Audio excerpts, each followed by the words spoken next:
morning guys. Puyat-puyat na naman tayo. Ano ba nangyayari sa atin? Parang everyday tayong puyat ah. May nangyari na naman dito sa amin. Malala na to ah. Ay, mamaya ako nagkikwento. Magluluto lang ako ng breakfast and pupunta kami ng palengke. Bibili ulit tayo ng panila. Wala na. Ayun. Hindi naman pala siguro. Sa bagay, iba-iba kasi ang mga magnanakaw. Iba-iba sigurong grupo yan. Siguro isa lang yun and meron pang iba na magnanakaw. Hindi lang siya. Ay, at least. Kaso, basta mamaya ako nakikwento. Parang hindi ako kumbinsido sa mga nangyari. Mamaya na. Dito lang tayo ng ulam.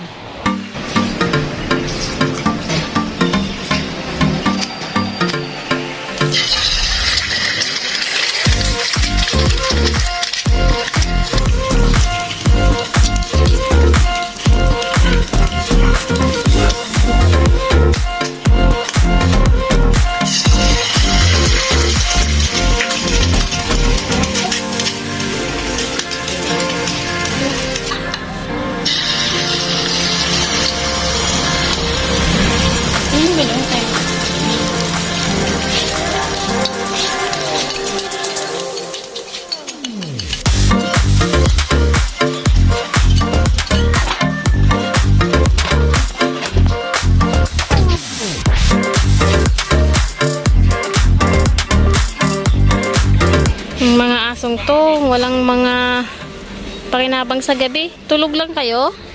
Ha? Hindi mo lang kayo nagbabatok pag gabi? Ha? Kayong dalawa? Mga tulog lang, oh. Itong mga, ang tawag yan? Anahaw? Tiklad sa Bicol. Galing yan dito. Pinalitan nila nung rubber. Kasi nagtutuluan na daw. Butas-butas na. Yan ang pinangbubong nila katulad mo sa tindahan natin, rubber. Mas mura, tas madaling ikabit. Hindi mo na kailangan ng maraming cheche-boreche.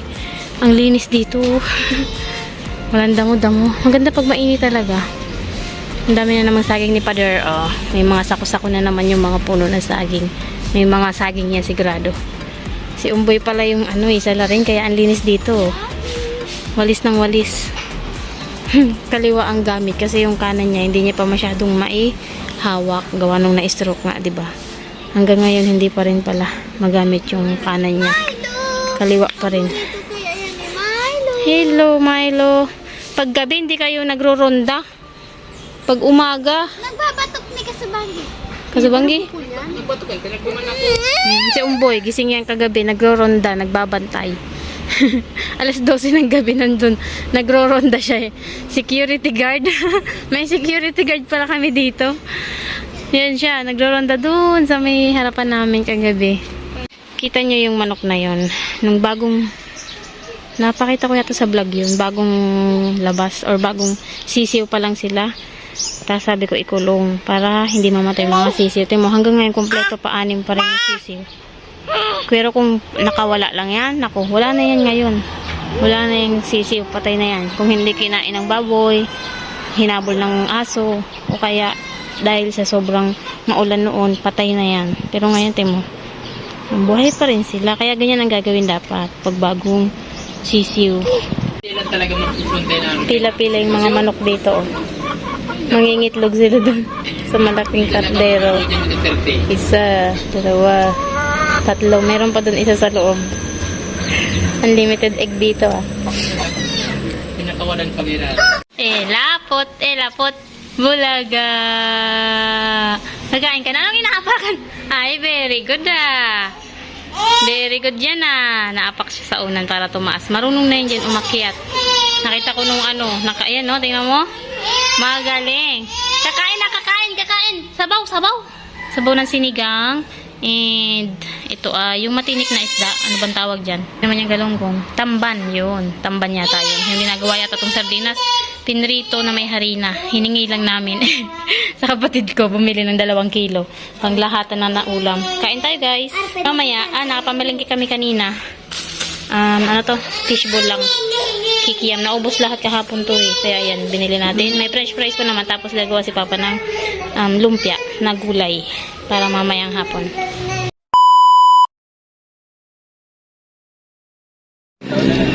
Nahuli na siya. Ayan, yung naka-gray. Ayan. Tandaan niyo yung mukha na yan ng magnanakaw. Ayan siya. Dapat yan, i-ano nito. Punto man ang tanang ko. Yung nga ni. Aliw na. May dala siyang mga gamit. Ayan, kanya yan.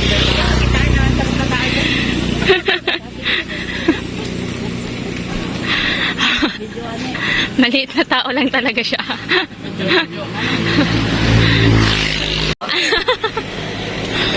May agumlayan mayo.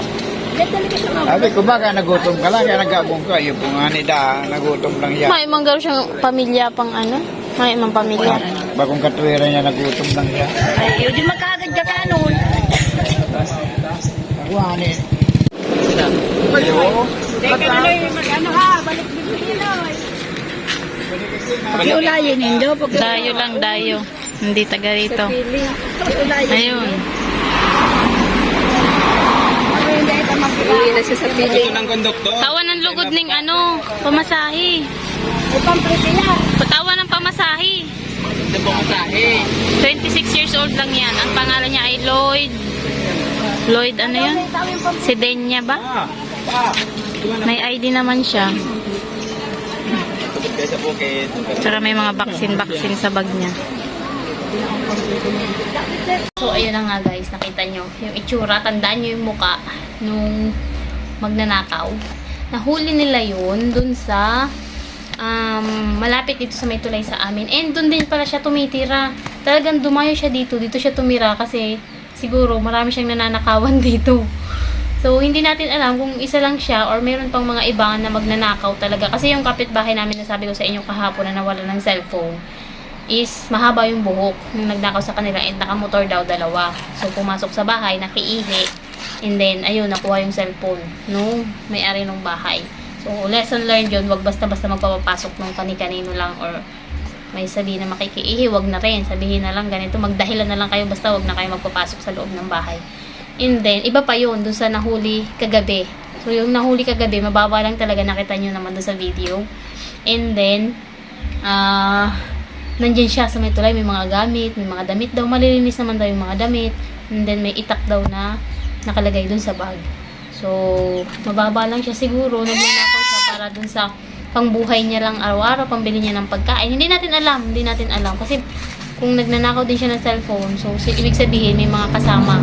Siguro yun, or talagang mga gang na sila na bawat barangay is may mga kasama sila na nagnanakaw, bawat, hindi natin alam. Pero, ang hindi ko lang nagustuhan sa action ng barangay namin is,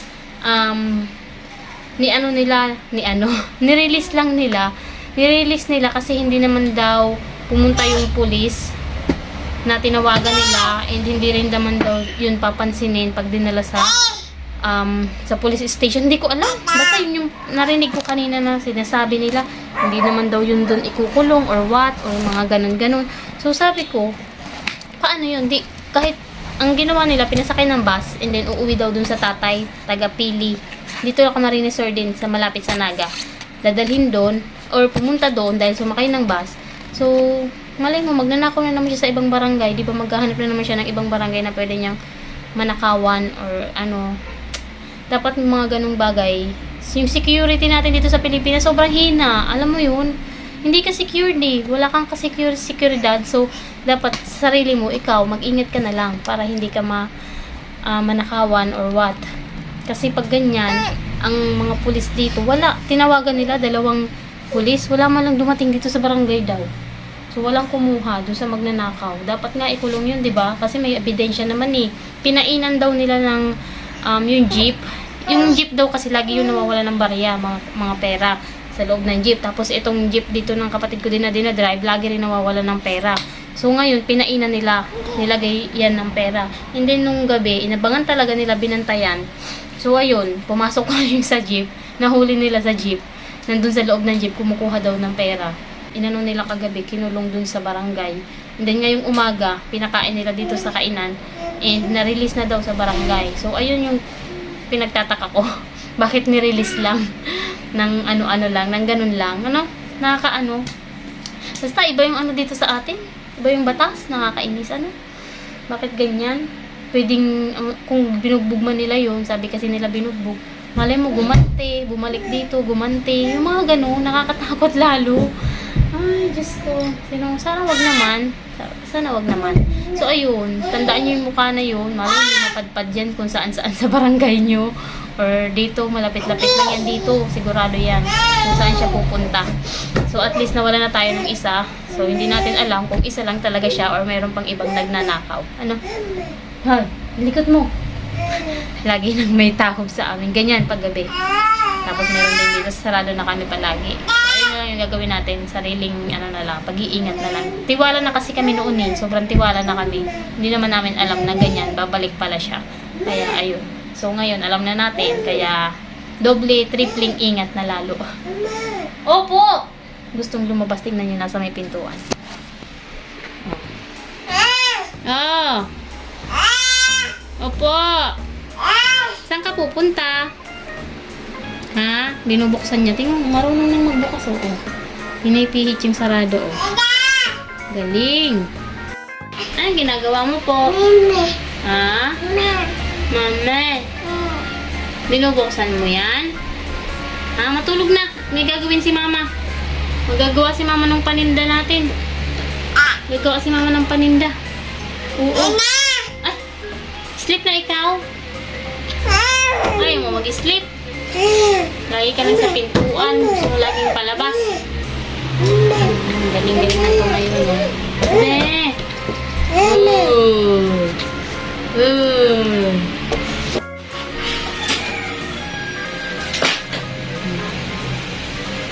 Bakit ganyan yung batang yan? Lahat na. Lahat. Ginulo niya na lahat. Ayaw pang matulog. Ginawa niya. Ayan. Ito na naman siya. Buksan niya naman. Susubukan niya naman buksan. Ay, ayan na. Nabuksan na. Galing talaga itong batang to. Ayun na oh. Bye-bye! Tawan-tawa. Bye-bye! Saan ka pupunta? Labas? Bebe! Hoy! Ilapot! Lapot! Yung batang yan na ba? Lalayas na. Oh, bye-bye. Wala na. Patulog ko na rin si Ila. And ngayon is magbabalot naman tayo ng ating paninda na lumpiang gulay naman tayo. Nagluto si Papa. Ito. Mixed vegetable. And naghiwa-hiwalay na ako ng wrapper natin. Balutin ko na lang. Pinapalamig-lamig lang dahil kagigisa pa lang ni Papa nito. Iba naman, maiba-iba naman na merienda ngayong hapon. And nakakalungkot. Kaya malungkot ako. Kasi nakakalungkot. Nakakalungkot lang yung batas dito talaga sa atin sa Pinas, no? Bakit ganun? E di, pwede niya na namang gawin yun. Sasabihin niya sa sarili niya, magnanakaw ako ulit. Mabait naman pala yung mga ninanakawan ko eh. Pinatakas lang ako. Hindi yun makakaano ng lesson niya. Sana magbago din. Pagdasal natin na magbago siya. Na madala siya sa mga sinabi sa kanya ng mga tao dito. Na wag nang uulit. Ganun. Pinakain naman siya dito. Pinakisamahan naman siya ng mabuti dito sa kainan. Yung kinausap naman yata siya ng mga tao dito. Mga tanod, mga kapatid ko. Yung hipag ko, ganyan. Sana magbago yung tao. Nakakaawa din. Sobrang liit niya lang talaga. Maliit lang siya. And parang lambutin ba? Parang magnanakaw ba yung ganun? Parang pag-aanuhin mo eh. Hindi naman malaki yung katawan. Maliit, 26 years old pa lang. Diba? Maliit niya. Grabe, grabe talaga ang panahon ngayon, Hindi mo alam. Pero hindi lang yun guys hindi lang siya. Meron pa yung iba dyan na group or ibang sindikato pa yata na nagnanakaw. Hindi lang yun. Kasi yung nagnakaw dyan sa kapitbahay namin ng cellphone, iba yun. Hindi yung nadakip. Hindi yun. And dito sa amin, baka iba-iba din. Hindi natin alam. Bagong gising. Alanganin. Yung ingay naman nyo. Alanganin yung tulog niya. It's 7 o'clock ngayon. Kagigising niya lang. So, anong oras pa tutulog? Gigising na naman to ng madaling araw na naman kami. Puyatan na naman tayo. So, bago-bago pa yung tulog niya. Hindi katulad noon nung baby siya na tutulog siya sa gabi. Umaga na gigising. Ngayon, hindi eh. Lagi na siyang gising-gising na madaling araw dahil alanganin din. Nagwawala. Hindi siguro masarap yung tulog. Hindi. Nagising ng alanganin pa. Alas 7 pa lang eh. Oh, dami tambak. Hugasan baby ko ng ate at kuya. Oh. Pero mapagdakulan na kayo ni Ina, siya namin mahugas. Ala, patay. Ikaw na bibili maghugas. Kayong dalawa ni ate. Ako dahil? Ayun ako. Maghugas. Mag-edit tayo ng vlog. Ayun na yung vlog. Thank you for watching. Bye. Ayun na yung vlog natin today. Nahuli na sa wakas. Pero sana wala nang ibang nagnanakaw, no? Igo pa kadakol. Ha! Sa laugan. Patay. Patay tayo dyan.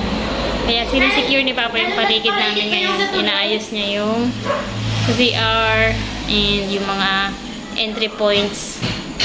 Yan, naririnig nyo. Nagpupukpuk pa siya gabi na. Nagpupukpuk pa kagabi na. Pag umaga kasi busy, hindi magawa. Ayan. Tinitingnan niya lahat ng mga entry points dyan na pwedeng, alam nyo na. And then,